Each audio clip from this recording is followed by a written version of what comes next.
Blockchain is a general purpose technology that will disrupt and has the potential actually to disrupt the way we are doing business today, exactly like what the internet did to our industries 25 years ago.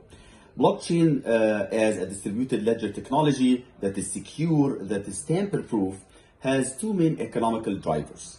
First is the reduction of the cost of verification. And second is the reduction of the cost of networking.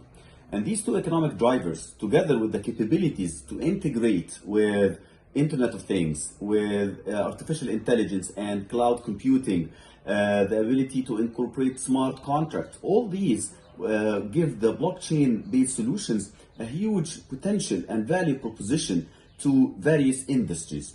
Examples include the fintech industry, the operation and supply chain management industry, the healthcare industry, the marketing industry, and public sector industry, just to name a few of them. In this series, we will explore the underlying technology behind blockchain, the role of cryptocurrencies in blockchain-based solutions, how blockchain integrates with other technologies, the economical and investment potential in blockchain, the role of blockchain that can play in different industries, and how can you think about and plan for a blockchain-based solution for your own business and your own industry.